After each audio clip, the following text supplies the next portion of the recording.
ഭാരങ്ങളേറുന്നു നാഥ, പാരിൽ വേദന തിങ്ങുന്നു പ്രിയ. ആണിപ്പഴുതുള്ള പൊൻകരത്താലെന്നെ സൗഖ്യം പകർന്നിടുക. ആണിപ്പഴുതുള്ള പൊൻകരത്താലെന്നെ സൗഖ്യം പകർന്നിടുക. കർത്താവിൽ എനിക്ക് ഏറ്റവും പ്രിയപ്പെട്ടവരെ, 68 സങ്കീർത്തനം 17 വാക്യം മുതൽ നമുക്ക് വായിക്കാം. ദൈവത്തിന്റെ രഥങ്ങൾ 1000 കോടി കോടിയുമാകുന്നു. കർത്താവ് അവരുടെ ഇടയിൽ സീനായിൽ വിശുദ്ധ മന്ദിരത്തിൽ തന്നെ. നീ ഉയരത്തിലേക്ക് കയറി ബദ്ധന്മാരെ പിടിച്ചുകൊണ്ടുപോയി. യാഗ് എന്ന ദൈവം അവിടെ വസിക്കേണ്ടതിന് നീ മനുഷ്യരോട് മത്സരികളോട് തന്നെ കാഴ്ച വാങ്ങിയിരിക്കുന്നു. നമ്മുടെ രക്ഷയാകുന്ന ദൈവമായി നാൾത്തോറും നമ്മുടെ ഭാരങ്ങളെ ചുമക്കുന്ന കർത്താവ് വാഴ്ത്തപ്പെടുമാറാകട്ടെ. സ്തോത്രം. പ്രിയപ്പെട്ട ദൈവമക്കളെ, കഷ്ടത വരുമ്പോഴത്തേക്കിന് ദൈവമക്കളെ കൈവിടാത്ത ദൈവം നമ്മുടെ കൂടെ തന്നെയാണ്. സ്തോത്രം. ദൈവം തന്നതല്ലാതെ നമുക്കൊന്നുമില്ല. സന്തോഷിക്കാൻ, സമാധാനിക്കുവാൻ, ആശ്വസിക്കുവാൻ എന്തെങ്കിലും ഉണ്ടോ? അത് കർത്താവ് തന്നത് മാത്രമേ ഉള്ളൂ. ഇതിനിടയിൽ ഒരു കഷ്ടവും സങ്കടവും വന്നാൽ ദൈവമക്കളെ ഇരട്ടിപ്പങ്ക് കൃപയോടെ നമ്മൾ നിൽക്കേണ്ടവരാ.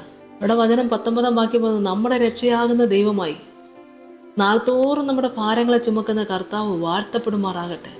നാൾത്തോറും നമ്മുടെ ഭാരങ്ങളെ ചുമക്കുന്ന കർത്താവ്. എന്തൊക്കെ ഭാരങ്ങളാ, ഏതെല്ലാം വിധത്തിലുള്ള ഭാരങ്ങളാ ദൈവമക്കളെ ഓരോ ദിവസവും ഓരോരുത്തരും അനുഭവിക്കുന്നത്.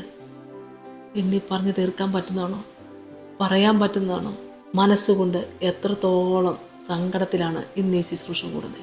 ദാമ്പത്യ ജീവിതത്തിലെ പ്രശ്നം, മക്കളെ ഓർത്തുള്ള സങ്കടം, മക്കളില്ലാത്തതിനെ കുറിച്ചുള്ള സങ്കടം, അപ്പനെ കുറിച്ചുള്ള സങ്കടം, അമ്മയെക്കുറിച്ചുള്ള സങ്കടം, ജീവിത പങ്കാളിയെക്കുറിച്ച്, തൊഴിൽ മേഖലയിലെ പ്രശ്നങ്ങൾ, തൊഴിലില്ലാത്തതിൻ്റെതായ പ്രശ്നങ്ങൾ, കടഭാരം, കയറിക്കിടക്കുന്ന വീട് പോലും പണയപ്പെടുത്തിയിട്ട് രക്ഷപ്പെടാൻ പറ്റാത്ത അവസ്ഥയിൽ കഴിയുന്നവർ, വാടകയ്ക്കൊരു വീടെടുത്തിട്ട് ആ വാടക കൊടുക്കാൻ പോലും ഇല്ലാതെ ഹൗസ് ഓണറിൽ നിന്ന് കേൾക്കുന്ന പ്രശ്നങ്ങളും പ്രതികൂല സാഹചര്യങ്ങളും ഒക്കെ ഒന്ന് ഓർത്താ ദൈവമക്കളെ എവിടെയാണ് സമാധാനം?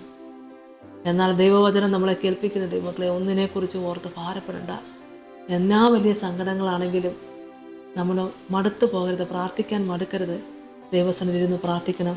വചനം നമ്മളെ കേൾപ്പിക്കുന്നു, നമ്മുടെ രക്ഷയാകുന്ന ദൈവമായി. നമുക്ക് രക്ഷ എൻ്റെ കർത്താവ് മാത്രമേ ഉള്ളൂ. ദൈവമക്കളെ, വീണ് കിടക്കുന്നവരെ നോക്കിക്കൊണ്ട് കണ്ടോ, വീണ് കിടക്കുന്ന കണ്ടോ, അവരങ്ങനെയായിട്ടാണ്, ഇങ്ങനെയായിട്ടാണ്, അല്ല പൂർവ്വശാപ ദോഷമായിരിക്കും, അവർ ചെയ്തതിൻ്റെ ആയിരിക്കും എന്നൊക്കെ പറഞ്ഞ് പോകുമ്പോഴും വീണ് കിടക്കുന്നവരെ കരം പിടിച്ചുയർത്താൻ കർത്താവിനല്ലാതെ ആർക്ക് സാധിക്കത്തില്ല. നമ്മുടെ രക്ഷയാകുന്ന ദൈവമായി നാൾത്തോറും നമ്മുടെ ഭാരങ്ങളെ ചുമക്കുന്ന കർത്താവ് വാഴ്ത്തപ്പെടുമാറാകട്ടെ. ആരെങ്കിലും ഒരു സങ്കടം കേട്ടാൽ നിൽക്കുമോ? അവരിനി അതിനകത്ത് പെട്ടുപോകുമോ? അങ്ങോട്ട് ചെന്നവരെ സങ്കടങ്ങൾ കേട്ടാൽ അവരൊന്ന് സഹായിച്ചാൽ അതിനകത്ത് പെട്ടുപോകുന്ന ഓർത്തുകൊണ്ട് കാണാത്ത മട്ടിൽ മാറിപ്പോകുമ്പോഴും ദൈവമക്കളെ വീണ് കിടക്കുന്നവരെ നോക്കി കാത്ത് നിൽക്കുന്നൊരു ദൈവമുണ്ട്. ആ കരം ഒന്ന് പിടിച്ചാൽ എഴുന്നേക്കും ദൈവമക്കളെ. വീണവരെ എഴുന്നേൽപ്പിക്കുവാൻ ഈ കർത്താവിനെ സാധിക്കത്തുള്ളൂ. ദാവീദിൻ്റെ വീണുപോയ കൂടാരത്തെ വീണ്ടും പണിതുയർത്തിയത് കർത്താവ് മാത്രമാണ്. ആമേൻ. വീണ് കിടക്കുന്ന പ്രിയപ്പെട്ടവരെ, ഇത് നമ്മുടെ രക്ഷയ്ക്ക് വേണ്ടി മാത്രമാണ്. സങ്കടപ്പെടണ്ട. കർത്താവ് തള്ളിക്കളയത്തില്ല, ഉപേക്ഷിക്കത്തില്ല. നല്ലൊരു സാക്ഷിക്ക് കർത്താവ് സഹായിക്കും. പ്രാർത്ഥിക്കാം.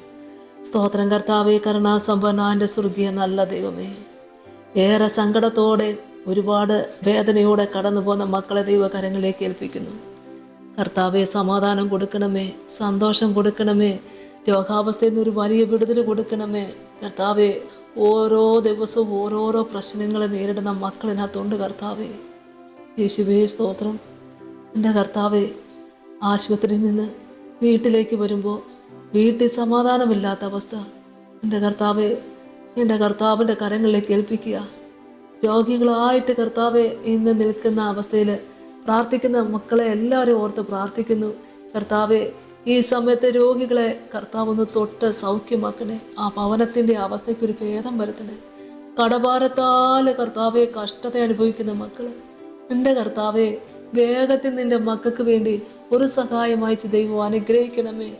കർത്താവെ, കുടുംബജീവിതത്തിലെ പ്രശ്നങ്ങൾ നിമിത്തം തളർന്നു കഴിയുന്ന മക്കളെ ഓർത്ത് പ്രാർത്ഥിക്കുന്നു.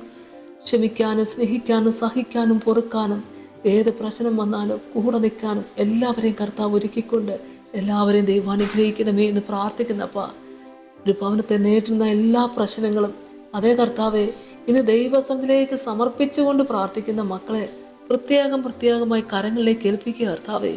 ഇന്ന് നിന്റെ മക്കളുടെ കുടുംബം രക്ഷപ്പെടുവാൻ കർത്താവെ, മനസ്സിന്റെ ഭാരങ്ങളെ, വേദനകളെ ഏറ്റെടുത്ത ദൈവത്തെ വാഴ്ത്തുവാൻ കർത്താവ് സഹായിക്കണേ. യേശുവിന്റെ നാമത്തിൽ തന്നെ ആമേൻ. സ്തോത്രം.